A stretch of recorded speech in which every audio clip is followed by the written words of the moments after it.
Te propongo que repasemos un poco el capítulo 6 del Evangelio según San Juan, un capítulo eminentemente eucarístico. Como tú ya sabes, en el Evangelio según San Juan no se conservaron las palabras de la institución de la Eucaristía. Tomad y comed, esto es mi cuerpo, tomad y bebed, esta es mi sangre. Esas palabras de la institución de la Eucaristía están conservadas en los evangelios de San Mateo, de San Marcos, de San Lucas, y también las tenemos en la primera carta a los Corintios. Estas son las tradiciones sobre las palabras que pronunció Jesús en la cena y que no se han conservado en el Evangelio según San Juan. San Juan tiene este capítulo 6 como un capítulo eminentemente eucarístico. Si nosotros quisiéramos tratar de adentrarnos en el misterio de la Eucaristía, evidentemente encontraríamos aquí un punto central. ¿Qué es lo que hay dentro de este capítulo 6 que tiene más de 70 versículos?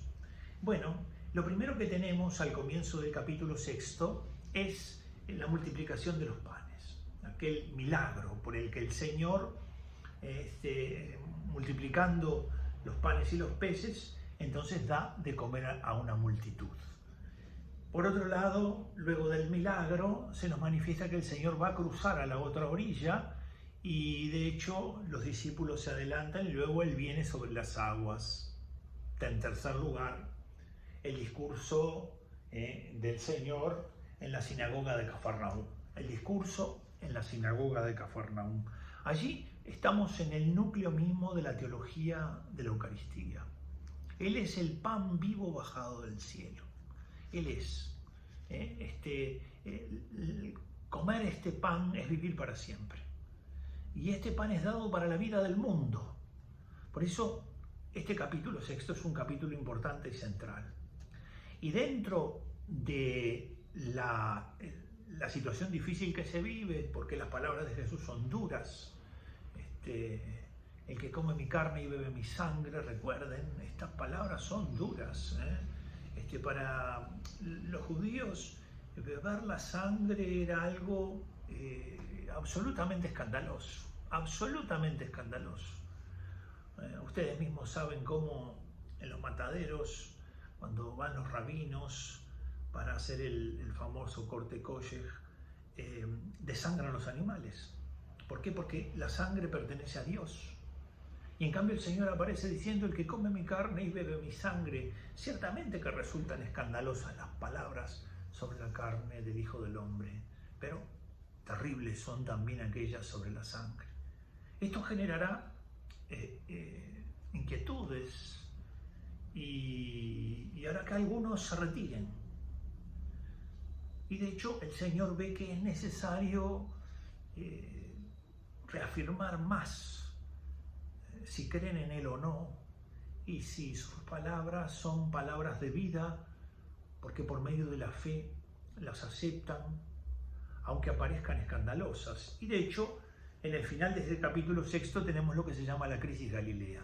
Capítulo 6, versículos 67 y siguiente, crisis Galilea, porque el Señor va a enfrentar a los suyos, preguntándoles si ellos también se quieren ir. ¿Ustedes también se quieren ir? Porque ya muchos se han ido. Y de hecho aparece la confesión de fe de Pedro: ¿a dónde vamos a ir, Señor? ¿A dónde vamos a ir? Por lo tanto, tenemos 4 momentos. El primer momento, la multiplicación de los panes y los peces. El segundo momento, tenemos Señor que camina sobre las aguas. El tercer momento general es el discurso en la sinagoga de Cafarnaúm. Y dentro de ese discurso de la sinagoga de Cafarnaúm, a partir del final del capítulo 6, entonces tenemos allí la crisis Galilea.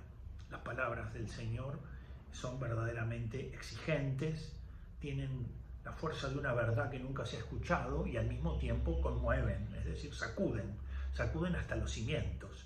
Y por eso el Señor tiene que venir sobre ellos. Y aquí voy a apuntar a 2 cosas para ayudarnos. La primera, evidentemente que se ha reunido una gran multitud en torno al Señor. Y el Señor ve que hay que alimentarlos. Y de hecho son varios los datos por los que se ve que lo que tenemos es insuficiente. Dios es un Dios nutricio. Dios es un Dios que alimenta a su pueblo. Dios ha soñado una eternidad como un banquete. Y Dios está continuamente tratando de darle a su pueblo un alimento que lo mantiene para la vida eterna.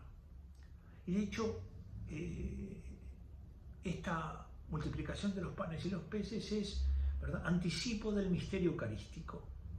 Es un anticipo de la realidad eucarística. Es decir, el milagro nos habla de la Eucaristía. Y aquí, y esto nos sirve para nosotros como creyentes, lo importante es comprender que estamos en el ámbito de la gracia, en el ámbito de lo sobrenatural, en donde el Señor va a obrar un milagro por el que va a multiplicar lo que tiene. Es decir, para tratar de alimentar a todos es necesario una acción por la que el hombre traspasa las leyes naturales y entonces aquello que tiene es capaz de alimentar a una multitud. Y podríamos decir, hay una ley en esta acción eucarística que también tiene que ver con nuestra vida de fe. ¿Qué es lo que podemos hacer nosotros? Nosotros lo que podemos hacer siempre es poner en las manos del Señor aquello que nosotros tenemos. Y que seguramente eso que tenemos nos parezca a nosotros, y ciertamente así lo sea, insuficiente. Es poco. ¿Qué es lo que tenemos? Poco. Para la obra que el Señor quiere realizar, nosotros tenemos algo, pero lo que tenemos es insuficiente y es poco. Y el resultado, alimentar a esa multitud, no viene de ese poco que nosotros ponemos, sino de un Dios que es capaz de multiplicar lo poco. Es decir, que es capaz de sacar de ese poco que nosotros ponemos una medida que solo obedece a la presencia del reino de Dios en Jesucristo que está allí entre nosotros. Por eso el Señor, ¿verdad?, cuando escucha que dice, ¿qué es esto para los que somos? Él dice, pues que lo traigan. Y por eso Él lo va a multiplicar. La Eucaristía también es el banquete de los hijos.